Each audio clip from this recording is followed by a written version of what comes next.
হে কৃষ্ণ। সাধুদের হিতকারী শয়তানদের দণ্ডধারী ধর্মরাজ যম বলেছেন, পরমপুরুষ ভগবান যাদের হৃদয়ে অবস্থিত, যারা নিরন্তর ভক্তিপরায়ণ হয়ে ভগবান শ্রী গোবিন্দের ভক্ত হয়েছেন, তাদের দৃষ্টি যতদূর যায় ততদূর ভগবান শ্রী গোবিন্দের সুদর্শন চক্র পরিভ্রমণ করতে থাকে। সুতরাং হে দূতগণ, সেখানে আমার গতিশক্তি নাই। বিষ্ণু পুরাণ ৩:৭-৩৪। সর্বদেবগণের পূজনীয় পরমেশ্বর ভগবান জগৎজীবের হিতার্থ এবং অহিতার্থের জন্য ভগবান শ্রী গোবিন্দ আমাকে যমরাজ পদে নিযুক্ত করেছেন। সেই জন্যে ভগবত ভক্ত বা গোবিন্দের ভক্তদের আমি দণ্ডদাতা নই, কেবল হরিবিমুখ গোবিন্দ বিমুখ কৃষ্ণ ভজনে পরাণমুখ ব্যক্তিদেরই দণ্ড বিধানকর্তা। অতএব হে দূতগণ, আরও শোনো, ভগবত ভক্তিপরায়ণ ভক্ত যদি দৈবাৎক্রমে কোনো পাপাচারে লিপ্ত হয়, তবু তাদের আমি দণ্ডদাতা নই, আমি তাদের প্রভু নই, আমি তাদের ভগবত ধাম প্রাপ্তির প্রত্যাশা করি।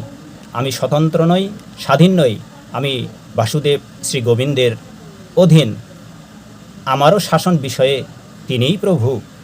অতএব সুধীবৃন্দ, ভগবান শ্রীকৃষ্ণ যেহেতু সর্বলোক মহেশ্বর, তাই তিনি নরক রাজের এবং নরক রাজ্যেরও মহেশ্বর। সেই মহেশ্বর শ্রীকৃষ্ণের নাম যারা গ্রহণ করেন, তাদের বন্দী করে যমরাজ নরকে নিয়ে যাওয়ার স্পর্ধা করবেন কিভাবে? কৃষ্ণ নাম গ্রহণকারীকে যেহেতু স্বয়ং পাপ ভয় পান, তাই পাতকী ব্যক্তিও যদি কৃষ্ণ নাম কীর্তন করেন, তবে পাতকীর কাছে পাপ শক্তিহীন হয়ে পড়ে, পাতকীরও আর পাপ করতে পারেন না, অর্থাৎ পাপী ব্যক্তিও আর পাপ করতে পারেন না। সেই জন্যই বলা হয়, একবার কৃষ্ণ নামে যত পাপ হরে, পাতকীর সাধ্য নাই তত পাপ করে। সে সম্বন্ধে পুরাণ শাস্ত্রেও বলা হয়েছে, নাম্নস্য ইয়াবতী শক্তি পাপ নিরহরণে হরে, তাবৎ কর্তুম ন শক্নোতি পাতকম পাতকী জনাহা। অর্থাৎ শুধুমাত্র হরিনাম কীর্তন বা জপ করার ফলে একজন পাতকী যতদূর পাপ করতে পারে, তত পাপ করার সামর্থ্য তার নেই। বিশেষত এই কলিযুগে কর্মজাত, বাক্যজাত এবং মানসজাত সকল প্রকার পাপ শ্রীকৃষ্ণ গোবিন্দ নামে ক্ষয় হয়ে থাকে। ক্ষপয়ন্তে পাপং কলৌ গোবিন্দ কীর্তনম।